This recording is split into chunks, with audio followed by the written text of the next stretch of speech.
Welcome to Lofty Questions. My name is Terry Finnegan Lynch, and I'm delighted to have you here again in my home. This is our 5th episode, and I want to thank all of you who have been here from the beginning, anyone who joined us midway, and if you're here for the first time, welcome.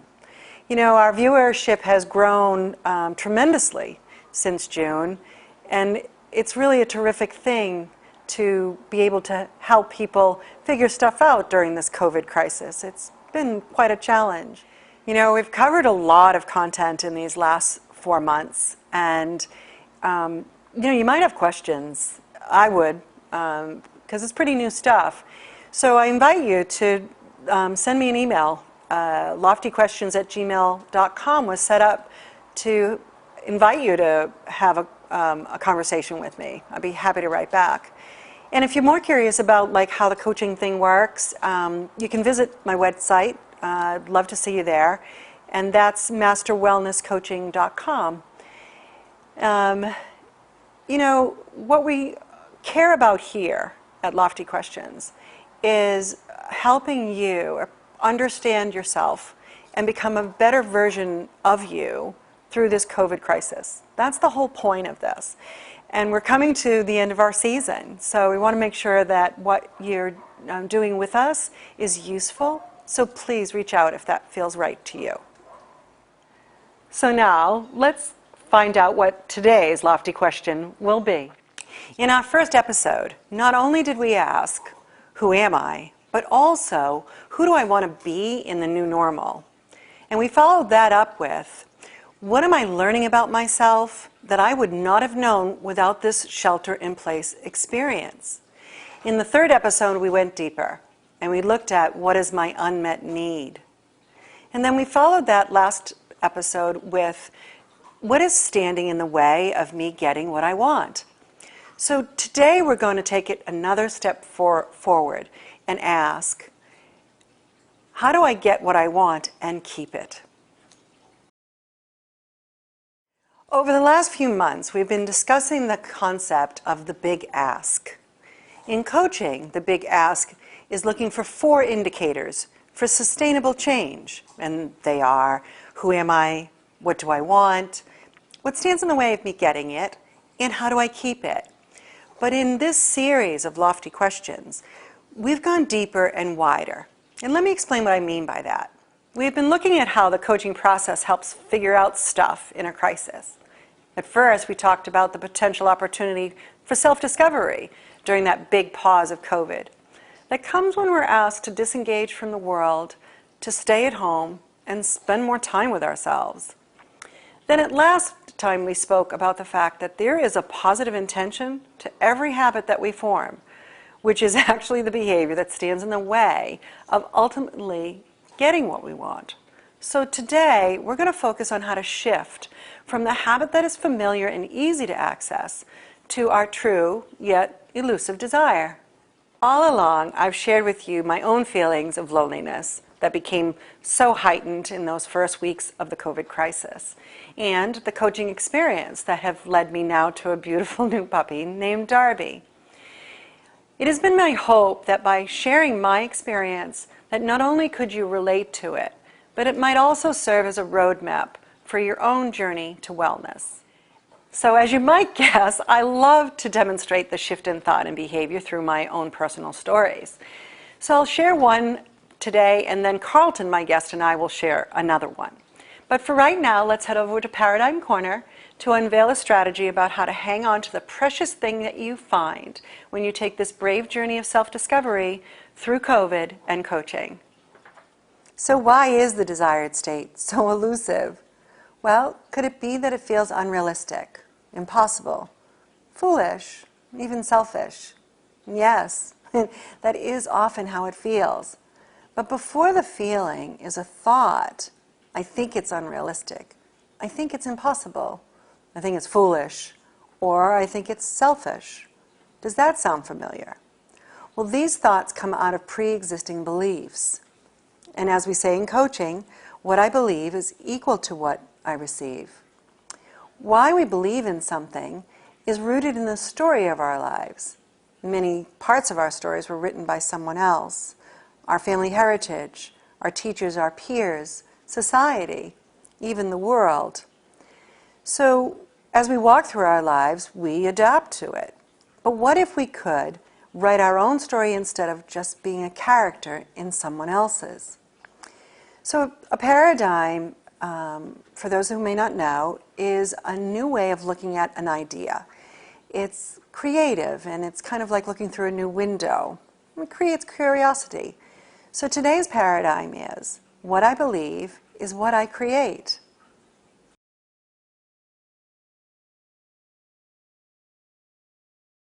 So while I offer up a few of my own good beliefs about myself and a few of my not so good beliefs, it would be great if you could think of some for yourself too.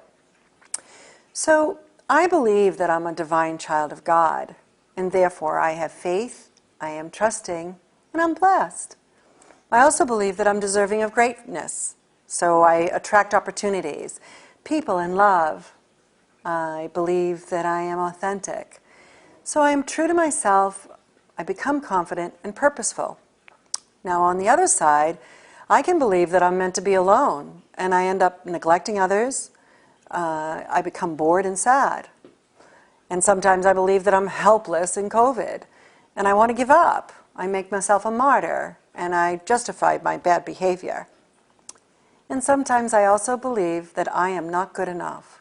So I set myself up to fail, I compare, and I'm in despair. Each of these beliefs is responsible for the experience of my life. With each one, I'm telling a story, and everything that follows is either helpful or not. My personal experience as a sheltered-in-place senior amplified my unmet need for companionship. And throughout this process, which we've covered over the last 4 months, that emotion of loneliness has resolved, and I am delightfully enjoying being a puppy mama. The belief that I am meant to be alone, helpless, and not good enough was driving my thoughts, emotions, and behaviors. They were not, though, something I was listening to prior to the COVID challenge. So COVID and that big pause was my gift to find the companionship I now enjoy. So my belief has shifted from I'm meant to be alone to I deserve to have the loving company of others. And in turn, I reach out with regularity to friends and family. And I'm not helpless, but empowered. And being good enough is true for me and for all of us, no matter where we are in our journey of growth. So the second experience that I'd like to share with you is actually new to you. But it's actually what I have in common with Carlton, my guest. We are both endeavoring to be entrepreneurs, specifically for me as a health and life coach. You see, when I was nursing, I felt that I couldn't help people change their lives for the better in that Western medicine model. Access to a patient's unmet need, which is vital to change, in the revolving door of hospital admissions and discharges was impossible. However, my initial undertaking as a coach was in the very same venue. I was working with practitioners and their patients, but still in that Western model medicine. So that proved to be just as futile outside the hospital setting as inside. So I went back to the drawing board in 2019 after helping my own children overcome a struggle with a new milestone, a third child. You know, it's remarkable that even great blessings can create a hardship. I was invaluable as a grandmother, but also as a trained coach. The health and happiness of this growing family shifted because of both. That was when my mind and heart truly connected. What do I really want? Well, I really care about families and creating a flourishing family experience. I know that it's rooted in changing habits, in having a system to do that, in accountability and support and love. You see, my skills at disarming habits that cause defeat and in turn inspiring actions that promise triumph is what I do best. And now I can advocate for families. But this is what happened. COVID. What happened to my inspiration when we all went inside? Well, everything was put on hold. No longer was I providing workshops for parents or collaborating with directors of schools. I was inside doing none of this, and my beliefs ramped up because of my fears. The good news is that both the struggle and the opportunity of COVID sheds light on our limiting beliefs that always block us from our desires. So once my loneliness was resolved in April, a new demon set its claws into my psyche as the COVID disruption turned from weeks to months. And that stimulus benefit ended. So I had new beliefs that roared in May and June. I believed that I wasn't smart enough now, and I had doubt, I gave up, and I felt really bad. Then I believed that I was in over my head, and I became really scared. I worked way too hard, and I didn't relax. And I also believed that time was running out.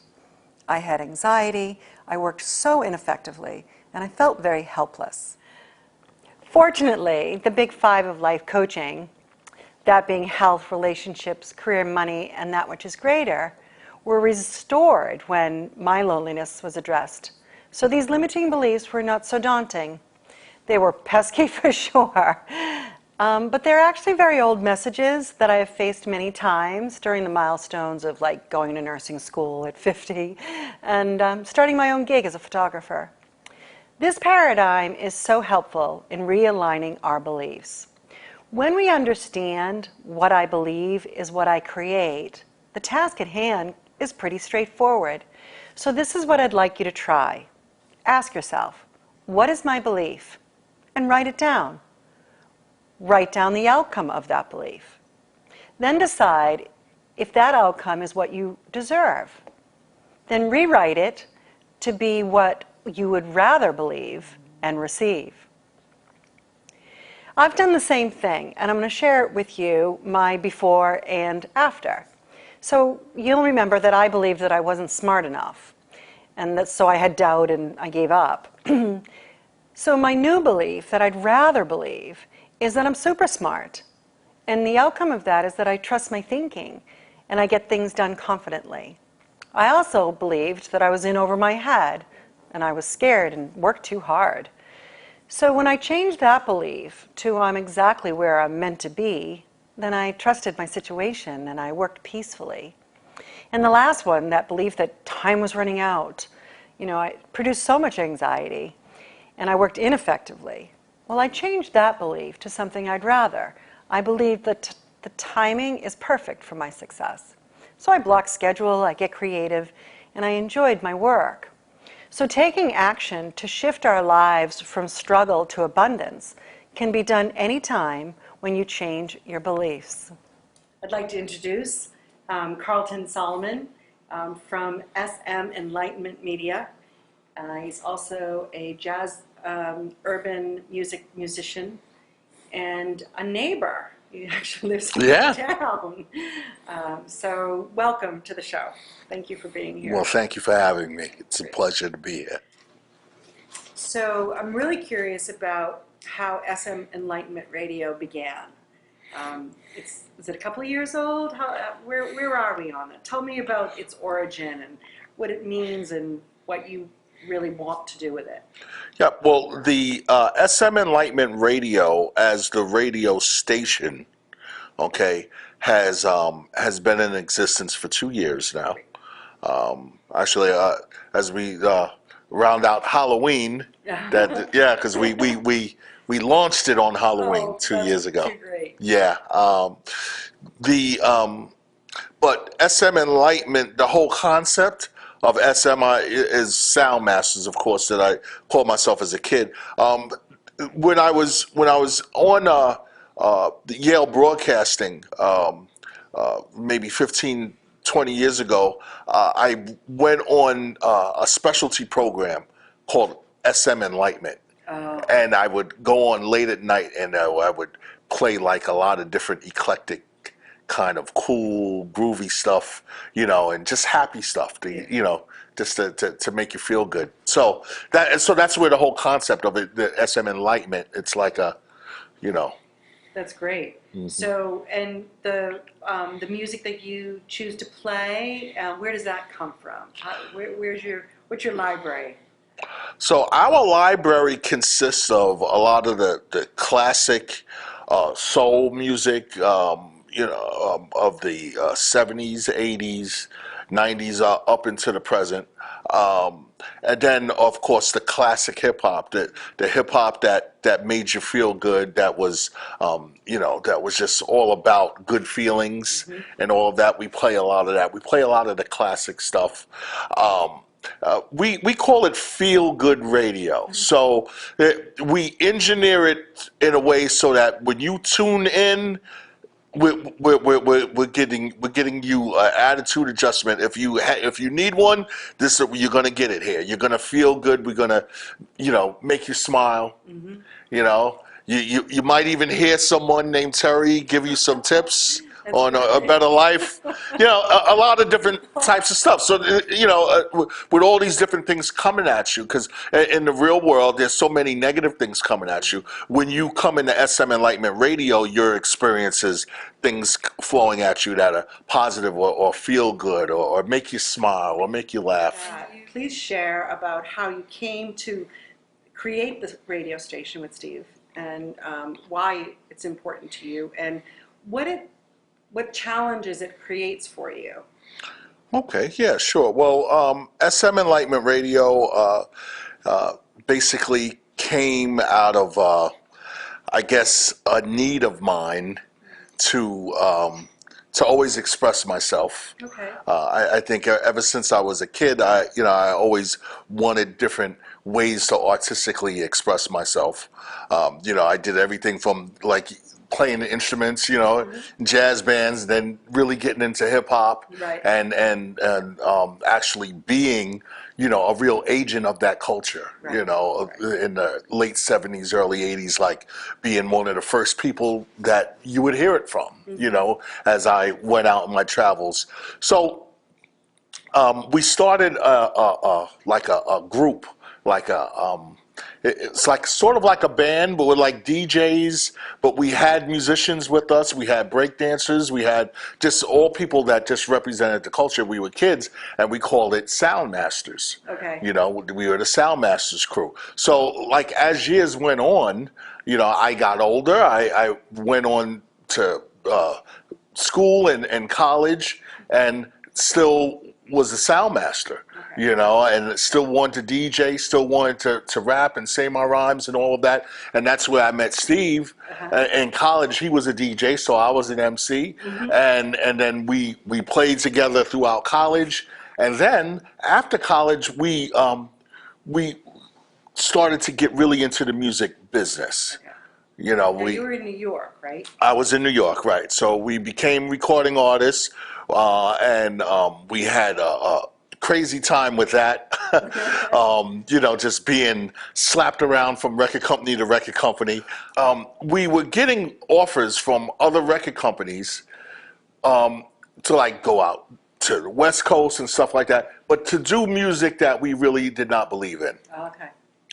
Either nasty, raunchy stuff or promoting negative messages, and we were just never into that. So we sort of forwent all of that. We still remained DJs. We got into radio in the late '90s, into the 2000s, and I ended up doing radio for 20 years in Connecticut.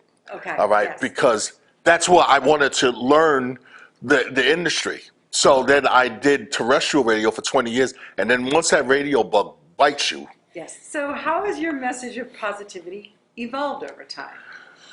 Well, it started out as just wanting to say something happy or nice at the end of the night whenever we did a club or whenever I signed off the radio.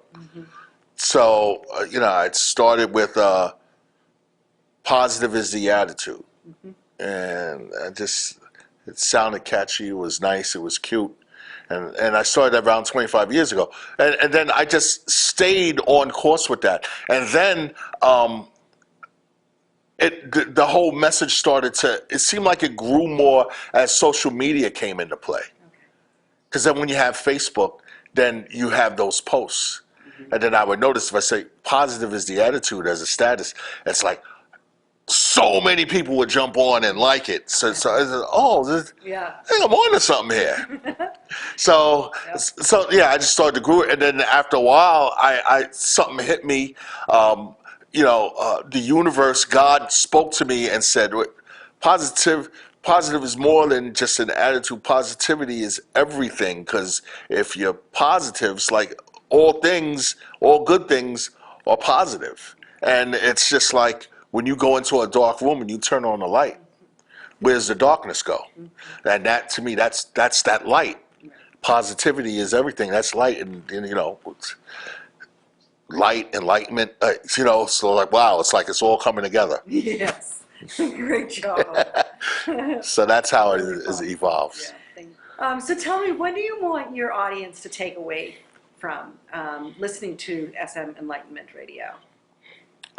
Encouragement, encouragement. That's what I would say. Encouragement. We want to be a source for encouragement. We want to be a source for feel good, good vibes. We're perfect for, hey, during the day you're at work, you want something that in the background that's just gonna keep you feeling good. We our music is we play stuff that's familiar, and maybe we might hit you with some stuff that's not so familiar. But the bottom line is that it's always upbeat and it's Yes. always happy. It's always nice. Yes. You I've know. listened. It's wonderful, and Yeah. I listen to Christian music. Like I have a single genre that I listen to. So when I turn your music on, I absolutely love it, and I'm not familiar with it at all. Every single song is new to me. Right. 'Cause Yeah. I've never lived in this domain, but it does encourage me, and it does. Like it speaks to my heart. And that's the main thing because see, it's when you're listening to, and I love gospel music too, and Christian music, but like that, the message is very specific Yes. with that. With this, it's more of a feeling Right. that we're giving you. Right. So it's that same happy feeling that you get from the all that there is. Right. But we're just giving it to you in a little bit of a different way. And we try not, even though we're based in R&B and soul music, we want to make it so that, hey, you may not specifically listen to the genre of music, but if you tune in, we transcend the genre because it's the feeling that we're That's right. communicating to you. Yeah. So this is your vision board, and the way that you created it was that we kind of brainstorm about what do you want. Right. Right? And we wrote words down basically to start. And then we go to Google Images, for example, and find the images that speak to the intent that you have. What do I want? So tell us about what you chose here and why. Well, first and foremost, I really am a music person, and I like to create music. Yes. So right down here Yes. we have the writing, the writing, something that symbolizes me just creating, just having a really good creative flow. Sometimes I feel like I have creative blocks a little bit. Exactly. Whereas I want to write, I have ideas, but then it's like just being able to get the focus Yeah. and, just to have that create. So that's what that symbolizes Yeah, right there, yeah, that's is great. me writing and creating the music. And then, of course, the music and the art, I want to achieve the funk, Yeah. and Positivity and fun. oh yeah, absolutely, it goes hand in hand, Yeah. and by the funk, to me, the funk is it's a little bit of everything. It's like hip hop. Something could be funky, it could be jazzy, it could be bluesy, it could be aggressively noisy rock, it could be funky, just like hip hop. Yeah. Could be all these types of things. So the funk, yeah, I like funky music, but also being able to be different things, not fitting into a specific box. Like, you hear something really funky, it just goes everywhere. Everybody wants to dance to it. Right. That kind of thing. So that also goes in with the world. I want to reach the world. I want the world to hear Yeah. what I'm doing. I want to reach the world.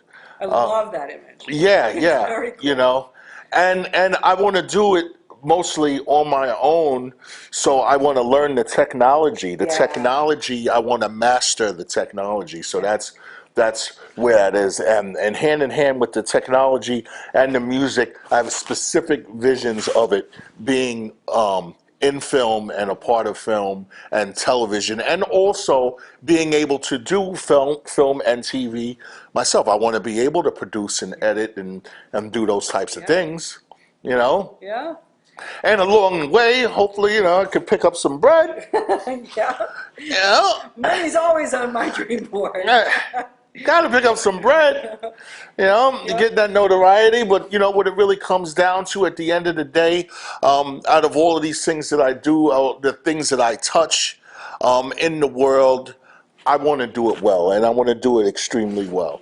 And I want to leave behind a legacy of excellence. Like when I think of my dad, for instance, my dad he was an executive chef. He was a teacher of culinary. He very happy, artistic man, very jolly, And when I think of him, excellence, and he's right up there with, a lot of my other heroes, like Muhammad Ali. Yes. I think of him, I think excellence. Yes. Those are the people that I look up to. So, I want to represent that for, my family and like my grandson. I want him to think of me as that and to aspire to be great. Right. So that's what the excellence just means, is just to be great. So Carlton, I want to thank you for what you do. How important do you think what you're doing? You only started 2 years ago, but you've been doing this your whole life. Yeah. But where we are now in this COVID challenge, just the whole craziness of this year, how valuable, how important do you think your station is to the wellness right now? Well, anyone that's sharing this existence of 2020 can already see that darkness has just run amok out here. And everywhere you look, there's negativity, there's fear, there's confusion. We want to be a source of clarity.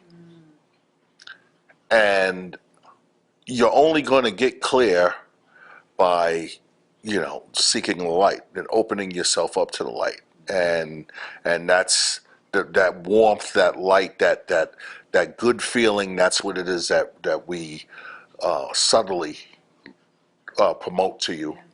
And that's the intention. That's the straight up intention of it. And I think when people listen, or just visit the website or whatever, that's what it is that they'll get. They'll come away with that.